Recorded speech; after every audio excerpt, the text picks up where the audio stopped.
ओम बागेश्वराय नमः। बागेश्वर बालाजी की कृपा हम सब पर बनी रहे। आज मैं आप लोगों को 16 सोमवार की व्रत कथा सुनाऊंगी। व्रत कथा इस प्रकार है। सुमिरी भवानी संग करहीं गणपति को सिरनाए, 16 सोमन की कथा कहो यथाविधि गाय।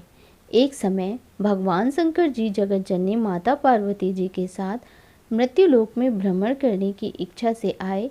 भ्रमण करते करते वह एक अत्यंत ही रमणीक राजा विदर्भ की देशांतर्गत अमरावती नाम की नगरी में पहुँचे, जो कि संपूर्ण सुखों से परिपूर्ण देवराज इंद्र की अमरपुरी के समान थी। उसमें वहाँ के राजा द्वारा बनवाया हुआ एक अति सुंदर शिवालय था।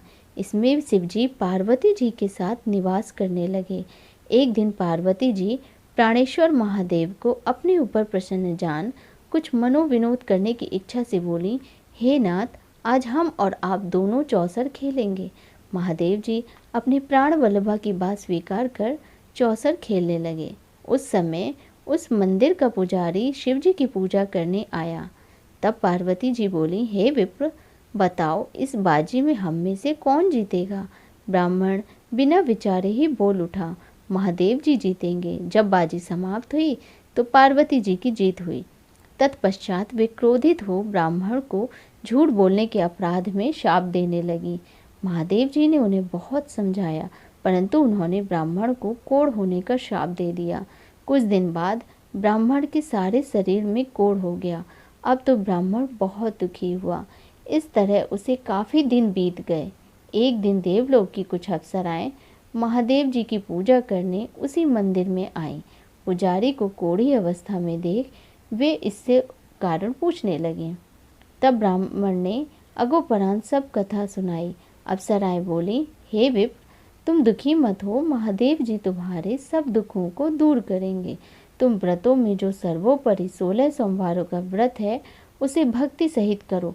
तब पुजारी ने अपने दोनों हाथ जोड़ विनम्र वचनों से अप्सराओं से उन 16 सोमवारों के व्रत की विधि पूछी। अप्सराएं बोली, हे विप्र, जिस दिन सोमवार हो उस दिन बड़े भक्ति भाव से व्रत करें।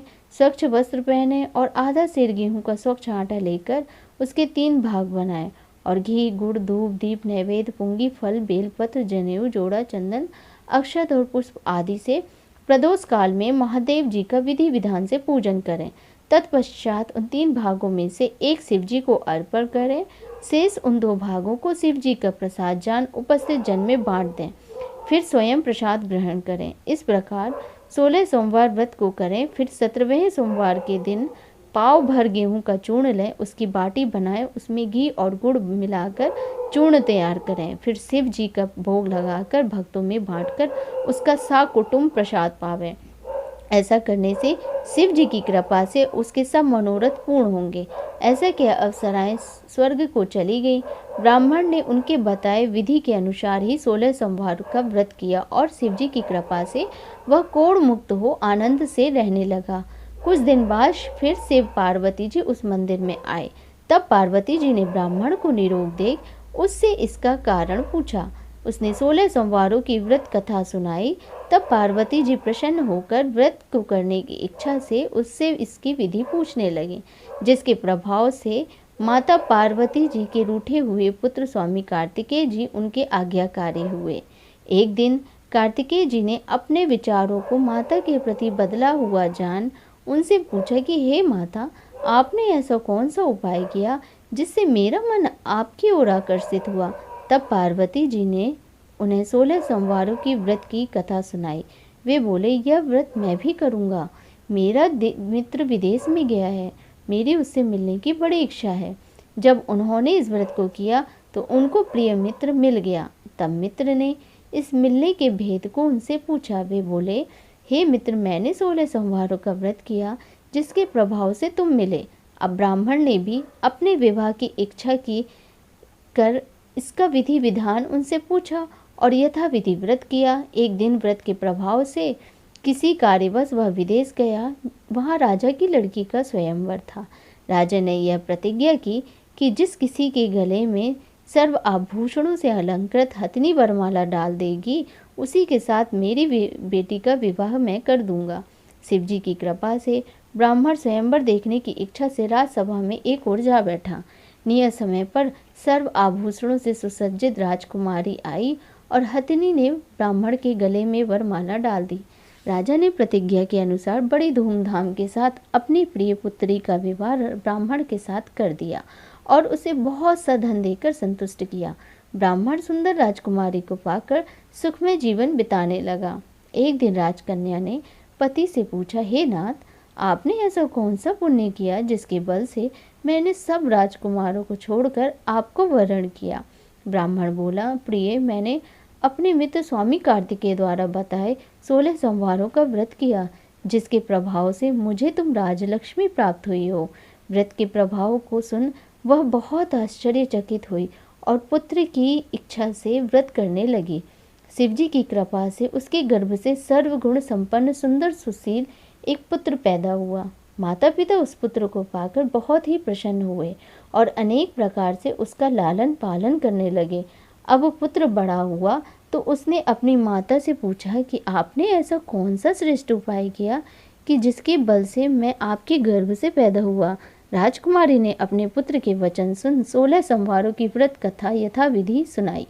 पुत्र ने ऐसे व्रत को, जो सब मनोरथों को पूर्ण करने वाला है, सुनी तो राज्य अधिकार पाने की उत्काष्ठा से करने लगा। तब एक देश के वृद्ध राजा ने कुछ दूतों को अपनी कन्या के योग्य वर ढूंढने को भेजा। उन्होंने आकर उस ब्राह्मण कुमार को, जो कि सर्वगुण संपन्न था, वरण किया और राजा ने अपनी पुत्री का विवाह उसके साथ कर दिया। राजा के स्वर्गलोक गमन होने पर यही ब्राह्मण गद्दी पर बैठाया गया, क्योंकि राजा के कोई भी पुत्र नहीं था। राज्य के पाने पर विप्र 16 सोमवारों का व्रत करता ही रहा। जब 17वां सोमवार आया तो उसने अपनी प्राण वल्लभा से पूजा सामग्री लेकर शिवालय में चलने को कहा। राजपुत्री ने उसकी आज्ञा पर कुछ ध्यान नहीं दिया और सब सामग्री अपनी दासियों द्वारा भिजवा दी, खुद नहीं गई। जब राजा ने शिव पूजन किया तो आकाशवाणी हुई कि हे राजा, तुमने अपनी रानी को शीघ्र ही राजमहल से निकाल देना, नहीं तो ये तुम्हारा सर्वनाश कर देगी। आकाशवाणी को सुन राजा आश्चर्यचकित हो तत्काल राजमहल में आया और मंत्रियों को बुलाकर सब हाल कहने लगा कि मंत्रियों, शिवालय में शिवाणी हुई है कि तू अपनी रानी को निकाल दे, नहीं तो सर्वनाश कर देगी। यह सुन मंत्री आदि सब बड़े दुखी हुए और बोले, जिस कन्या से इसको राज मिला है, आज वही राजा इसको निकालना चाहता है। अंत में राजा ने उसे निकाल ही दिया। रानी दुखी हृदय से अपना भाग कोसती हुई नगर से बाहर निकल गई। बिना पद त्राण, फटे वस्त्र पहने, भूख से व्याकुल धीरे धीरे चलकर वह एक नगर में गई, जहाँ पर एक बुढ़िया सूत काटकर बेचने जा रही थी। वह उसकी दुखित दशा देख बोली, चल तू मेरे साथ सूत बिकवा दे, मैं वृद्धा हूँ। यह सुन रानी ने उसके सिर पर से गठरी उतार अपने सिर पर रख ली। उस समय ऐसी आंधी आई कि उसका सारा सूत आंधी में उड़ गया। बुढ़िया ने दुखित हो उसको अपने पास से हटा दिया। अब रानी एक तेली के घर गई तो उसके सब तेल के घड़े उसी समय तत्काल शिवजी के कोप से चटक गए। यह देख तेली ने भी रानी को अपने यहाँ से निकाल दिया। तब अत्यंत दुख पाती हुई वह एक नदी के किनारे पर गई तो उसका सब पानी सूख गया। तत्पश्चात वह एक वन में तालाब की सीढ़ी उतर पानी पीने को हुई कि उसका जल नीला एवं असंख्य कीड़ाओं से युक्त गंदा हो गया। प्यास से व्याकुल रानी ने उसी जल को पीकर एक पेड़ की सुंदर शीतल छाया में विश्राम करना चाहा तो पेड़ के नीचे जाते ही उसके सब पत्ते सूखकर जमीन पर गिर पड़े। उस वन के ग्वाला जो गाय चराते तथा पानी पिलाते थे, वन की ऐसी हालत को देखकर वह बड़े दुखी हुए और अपने गोसाई जी से, जो कि वन में मंदिर के पुजारी थे, सभी कथा सुनाई और रानी को पकड़कर उनके पास ले गए। उसके मुख की कांति तथा शरीर को कुमलाया हुआ देख वह जान गए कि यह कोई राजपुत्री है और विधि गति की मारी है। ऐसा सोच उसने कहा, हे बेटी, तू मेरी पुत्री के समान है, अतः तू मेरे आश्रम को चल। वह उनके ऐसे वचन सुन हृदय में धैर्य धारण कर आश्रम में रहने लगी। जब रानी भोजन बनाती तथा पानी लाती तो उसमें कीड़े पड़ जाते थे। अब तो गोसाई जी बड़े दुखी हुए और उससे बोले, बेटी बताओ, तुम्हारे ऊपर किस देवता का कोप है जिससे तुम्हारी यह दशा हुई? गोसाई जी भुवनेश्वर भगवान शिव जी की अनेक प्रकार से स्तुति करने लगे और रानी से बोले, पुत्री तुम अब सब कामनाओं को पूर्ण करने वाला लगातार 16 सोमवारों का व्रत करो और उसके प्रभाव से तुम अपने को कष्ट से मुक्त समझना। रानी गोसाई जी की कथन के अनुसार 16 सोमवारों का व्रत तथा यथाविधि समाप्त किया। 17वें सोमवार को पूजन से राजा के हृदय में विचार उत्पन्न हुआ कि रानी को गए काफी दिन हो गए हैं, न जाने वह कहाँ भटक रही होगी। यह सोचकर राजा ने उसे ढूंढने के लिए चारों तरफ दूत भेज दिए। दूत ढूंढते ढूंढते गोसाई जी के आश्रम में गए। वहां रानी को देख उनसे मांगने लगे, परंतु गोसाई जी ने उनसे मना कर दिया। वे वापस लौट गए और राजा को सब हाल कह सुनाया। तब रानी का पता पाकर राजा उनके आश्रम में आया और बोला, महाराज यह मेरी पत्नी है, मैंने शिव जी के कोप से इसको त्याग दिया था। अब शिव जी की इसके ऊपर कृपा है, अतः मैं इसको लेने आया हूँ। आप इसे मेरे साथ चलने की आज्ञा दीजिए। गोसाई जी ने राजा के वचनों का विश्वास कर रानी को जाने की आज्ञा दे दी। गोसाई जी की आज्ञा पाकर बड़े प्रसन्न मन से वह राजमहल में आई। नगर में अनेक प्रकार के आनंद, मंगल तथा बधाई होने लगे। नगर तोरण बंधनवारों से सजाया गया। घर घर में मंगलचार होने लगे। पंडित लोग वेद मंत्र पढ़कर राजा रानी का आवाहन करने लगे। इस प्रकार रानी ने अपनी राजधानी में प्रवेश किया। राजा ने ब्राह्मणों तथा याचकों को बहुत सा धन दिया।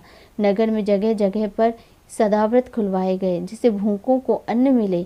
इस प्रकार शिवजी की कृपा से राजा राजमहल में रानी के साथ अनेक सुखों को भोग आनंद से जीवन बिताने लगा। अब तो राजा और रानी बड़े भक्ति भाव से प्रतिवर्ष शिव जी के 16 सोमवारों का व्रत यथाविधि करने लगे और अनेक सुख भोग अंत में शिवलोक को गमन किया। इस प्रकार जो मनुष्य मन क्रम वचन से भक्ति सहित 16 सोमवारों का व्रत करते हैं, वह अनेक सुख भोग कर अंत में शिवलोक को प्राप्त करते हैं। यह व्रत सब मनोरथों को पूर्ण करने वाला है। बोलो श्री शंकर भगवान की जय। आपको मेरे द्वारा बताई हुई 16 सोमवारों की व्रत कथा कैसी लगी, प्लीज़ मुझे बताइएगा। मेरे चैनल को लाइक करिएगा, शेयर करिएगा, सब्सक्राइब करिएगा। धन्यवाद।